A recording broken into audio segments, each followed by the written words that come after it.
All right, let's talk about trailing stops. So first I'm going to do a dumb analogy, and then second I'm going to go over how to use trailing stops and how they work, and then we'll go over the risks, and then lastly I will do a demonstration. And if you have not seen the videos for market orders, limit orders, stop and stop limit orders, and also the bid ask video, go watch those now.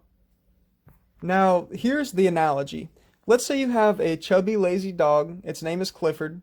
And whenever you take him for a walk, you take him by a leash. And when you walk forward, you actually have to drag him because he's just sitting there. And he's going to maintain the distance of the leash from you because you're pulling him.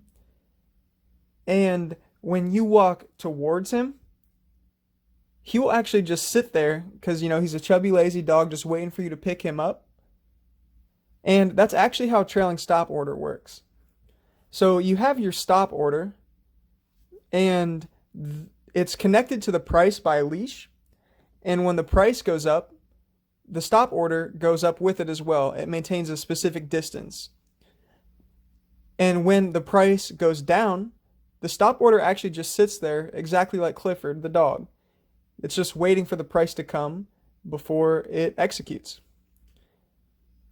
So to give a definition to it, a trailing stop is a stop order, specifically a market order, that moves with the price of the security, such as a stock. And just to review a stop order, it's a market order that is triggered at the stop price. So a trailing stop, you actually choose the distance that you want the stop order to maintain from the stock price. And that could be either in percentage or points, meaning dollars and cents. So here's an example. Let's say we're doing a trail sell stop. Let's say Apple is at $100. And we want to sell if Apple drops $10.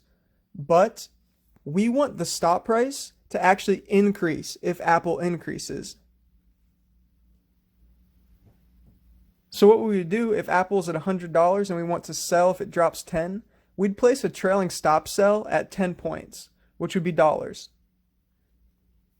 And here's what that would look like. In this first column, it's the Apple price. And in the second column, we're going to put the stop price, which is the price that triggers the market order to sell. So let's say Apple's at $100. Then that means the stop price will be 10 away from that. So it'll be $90. And if Apple moves up to 105, the stop price moves up to 95. If Apple moves up to 110, the stop price would move up to 100. And let's say Apple takes a big jump and moves up to 140, the stop price would also jump up to 130. So as Apple goes up, the stop price goes up. But if Apple drops to, let's say, 135, that stop price is going to sit right there at 130. And it's going to wait for it to touch 130 or less in order to execute. So that stop price will never decrease. And the reason for that is because if it decreased with Apple, then it would never sell. So it would be useless. So that's the point of the mechanism. And now just to review what will happen, if the price drops to 130 or less, that will initiate a market order. And we all know what happens with market orders. They will sell at the next available price.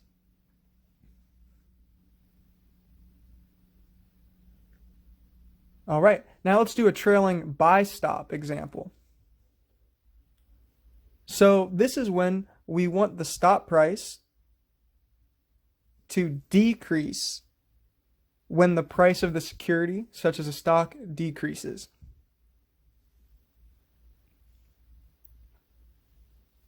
And so if we have an example here, let's say we're short Apple, we want to cover our position. The Apple price is again $100 and we want to buy if it goes up $10. But we want the stop price to drop when the stock price drops. So we would place a trailing stop buy at 10 points, which is again $10. And what that looks like, if we use the columns again, it'll be exactly the opposite of selling because we're buying. So we have our Apple column and stop column. Let's say we start Apple at, again, $100. The stop price will be 10 higher at 110. And if it drops to 90, the stop price will drop to 100. And if it drops to 70, the stop price will drop to 80. And if it drops to 40, the stop price will drop to 50. And if it goes up to, let's say, 45, again, the stop price will just stay where it is at 50 in order to execute the stop mechanism. So as the Apple price goes down, the stop price will go down. And if the price of the stock goes up, it'll initiate the market order to buy at the stop price of 50. So why do we use these trailing stop orders? Well, in the same way that we use a stop order to close our position if the price is going in an unfavorable direction, meaning we're maybe losing money on it, the only difference is we're actually trying to squeeze every dollar we can out of the stock. And let me show you what I mean by that. So I'm going to compare a stop order and a trailing stop order with this chart. With a normal stop order, let's say a stop at $100, good till canceled, meaning it lasts 60 days if you're using Schwab's platform. And let's say the market price goes up to $150. We don't care what it was at before.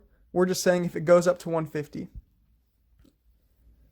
Let's say that market price drops. The stop order will execute the market order to sell at $100. So that's a $50 difference. And we could have had maybe some more of that profit if we had canceled our order and placed a new one at a higher level. We could have had some more of that profit. But let's say we didn't do that. We didn't cancel the stop order and go back in and place another one. That's what's nice about a trailing stop. Because what we could do is we could set a trailing stop at maybe 10 points, which is $10, and it'll actually move with the price of the security, so we don't have to cancel and put in a new order. So let's say if the market price goes up to 150 again, and we have this trailing stop, if the price drops to 100, like it did in the other scenario, we actually don't care. Because our trailing stop would move up with it. So it would stay 10 points away and would actually execute the market order around 140. So that's only a $10 difference. So by using the trailing stop, we actually kept more of our profit without having to go in and track what orders we have out there. Because the trailing stop order actually moves with the price. So we're able to keep more profit. That's why you might use a trailing stop.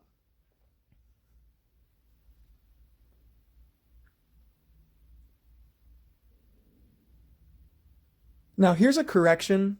I had told you initially that trailing stops follow the market price. That's not true. They actually don't follow the market price. They follow the bid and the ask.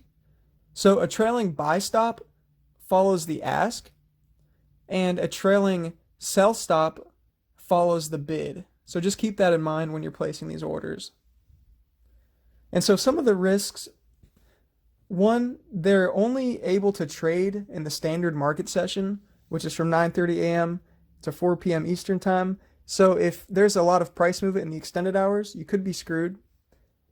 And two, in a really volatile market with prices moving a lot, it could initiate your trailing stop if it's not far enough away from the price for a premature execution, which is something you might not want. And three, the market order that's triggered by the stop might execute at a price way different than the stop price. So that's something to think about as well. And now in the stop and stop limit video that I made, really go into detail on all these risks using examples on Street Smart Edge. So go watch that video if you haven't, because that'll give you a great illustration as to these risks.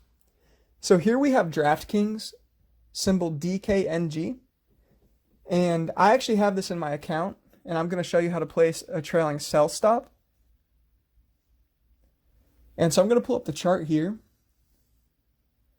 And you'll see my position. I'm long 10, so I own 10 shares. My cost basis is an average of $45.50, and I'm up about $155 on this position. So we're going to place a trailing stop order to protect. Now, I'm going to show you a study that you can use. It's called Average True Range, and I'll make another video going into more detail. But basically, what Average True Range is it shows you the average fluctuation for the last 14 trading days, I chose 14, that this stock will do. So we'll see the number is $2.17. So on average, it'll fluctuate normally $2.17. So that means that we know we need to at least make our trailing stop more than $2.17 away. And so we're going to do sell. We're going to do 5 shares smart, meaning the standard market session. We need to click trailing stop. And now we need to choose the amount. I'm going to do $4. Make sure it's points because that means dollars. Good till canceled, so it lasts 60 days.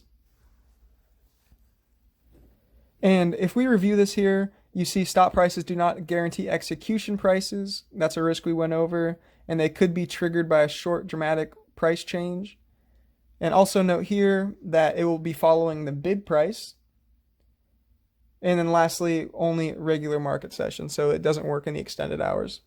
And we'll go ahead and place this order. You'll see the order in the bottom right hand of the screen here, knowing that it's placed.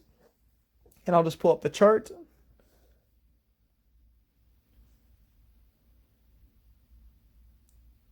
And it's not showing my order on the chart, unfortunately, but there's another way to pull that up, your orders. So I'm going to go to Launch Tools, and I'm going to click Account Details. And now you can see the orders here. You'll see it's contingent and open. That means it's waiting for a trigger. And here you'll see that it's 4 points away, the trailing stop to sell. And normally there's a trigger value here, but I think it's showing 0 because the market hasn't opened yet. So that will probably adjust. But I can just go through an example with you real quick, just to kind of recap what we've gone over. So just to recap, the trailing stop sell at 4 points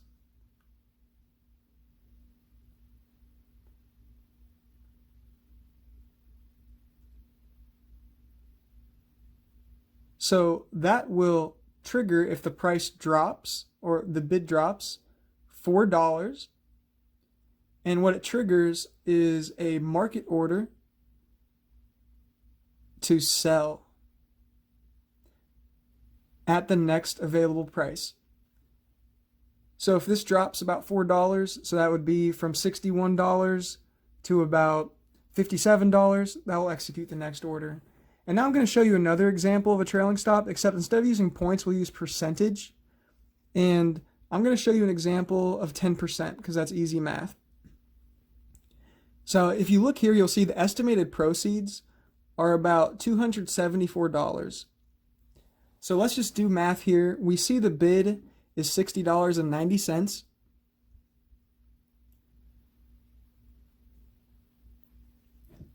So let's round up to $61.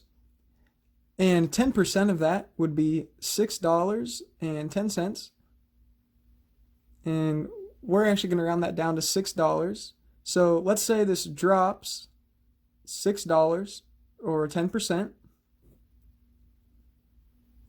We're seeing that it would be $55 that it would trigger the market order.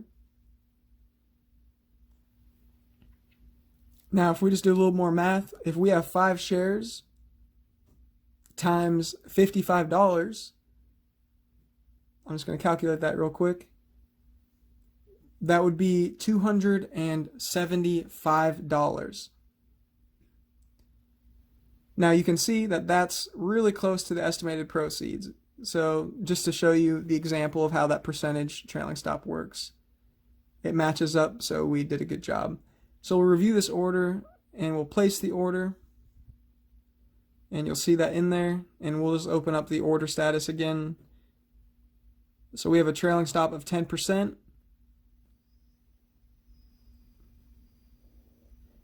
And again, the trigger value is not showing the correct amount, but we did the math there.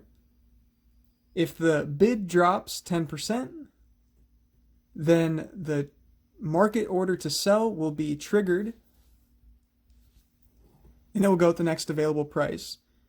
Thank you guys for listening. It was a pleasure teaching you guys today about trailing stops. If you have any recommendations, please put that in the comments. I'd love to make any video for you. And also any constructive feedback, please put that in the comments. Thank you so much.